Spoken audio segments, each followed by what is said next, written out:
माननीय Shri Raghav Chadha ji, concern over prevailing issue of air pollution in North India and its impact. आपके साथ associate कर रहे हैं माननीय श्री विक्रमजीत सिंह सहाने, माननीय श्री मानस रंजन मंगराज, माननीय Shrimati Ranjeet Ranjan ji, Shrimati Rajni Ashok Rao Patil ji. Please raise the issue. Sir, उत्तर भारत ने आज एक धुएं की चादर ओढ़ी हुई है और हर सांस के साथ न जाने कितनी सिगरेट और बीड़ी का धुआं हम अपने अंदर ले जा रहे हैं। सर, एयर पोल्यूशन सिर्फ दिल्ली का मुद्दा नहीं है, पूरे उत्तर भारत का मुद्दा है।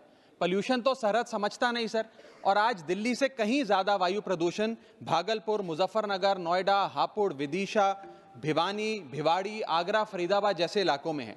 लेकिन क्योंकि एयर पोल्यूशन का सारा दोष देश के किसान पर मढ़ा जाता है, आज मैं उस किसान की आवाज उठाना चाहता हूं।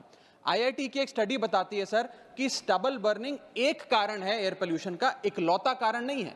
लेकिन फिर भी क्योंकि सारा दोष किसान को दिया जाता है, हम पूरा साल तो कहते हैं किसान हमारा भगवान है, हमारा अन्नदाता है, लेकिन जैसे ही नवंबर का महीना आता है हम कहते हैं कि किसान क्रिमिनल है, इसको जेल में डाल दिया जाए, इस पे फाइन लगाया जाए। इसीलिए मैं कहना चाहता हूं सर, कोई भी किसान जानबूझकर अपनी खुशी से पराली नहीं जलाता, मजबूरी में जलाता है। और इस साल तो हमारे सूबे पंजाब ने 70% से ज्यादा गिरावट देखी गई स्टबल बर्निंग के इंसिडेंट्स में, जहां पर मध्य प्रदेश, हरियाणा, उत्तर प्रदेश, राजस्थान में पराली जलाने की वारदातें बढ़ी हैं। सर, पंजाब ने धान की खेती क्यों शुरू करी? पंजाब ने धान की खेती इसलिए शुरू करी क्योंकि देश का पेट पालना था, देश में अनाज की कमी थी। धान की खेती से पंजाब का भारी नुकसान हुआ सर, हमारा पानी 600 फीट नीचे चला गया, सॉइल डिग्रेडेशन हो गई, और वो भी तब जब चावल हमारी खुराक नहीं है, हम पंजाबियों की खुराक चावल नहीं है सर।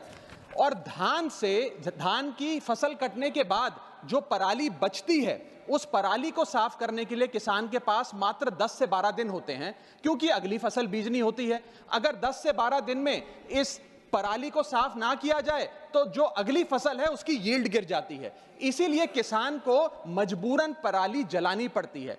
इसके अगर कोई सॉल्यूशंस की हम बात करते हैं, हैप्पी सीडर और पैडी चॉपर जैसी मशीनें, उन मशीनों को चलाने के लिए बहुत ज्यादा पैसा खर्चना पड़ता है, 2 से 3 हजार रुपए प्रति एकड़ किसान की जेब से लगता है। इसीलिए वो किसान जो आज अपनी लागत नहीं निकाल पा रहा खेती से, वो पैसा कहां से लाएगा? मजबूरी में जलाता है, और सबसे ज्यादा नुकसान तो उस किसान का और उसके परिवारों का होता है, जिसको वो जहरीली हवा में सांस लेना पड़ता है।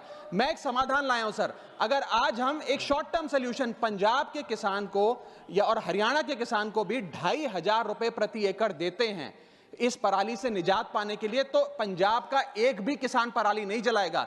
इसमें 2000 रुपए भारत सरकार दे, 500 रुपए पंजाब सरकार देगी, और हम इस पराली की समस्या से एक शॉर्ट टर्म सोल्यूशन पालेंगे। लॉन्ग टर्म सोल्यूशन है क्रॉप डाइवर्सिफिकेशन, यानी कि धान की खेती से हमें कॉटन, मक्की, पल्सेस, ऑयल सीड्स की ओर हमें बढ़ना होगा। हम एआई की तो बहुत बात करते हैं सर, एक्यूआई की बात करनी होगी, और जैसे राजनीतिक दल बूथ बूथ पर रणनीति। माननीय सदस्यों, मैंने ऑलरेडी मेंशन किया इस इशू पर। माननीय विक्रमजीत सिंह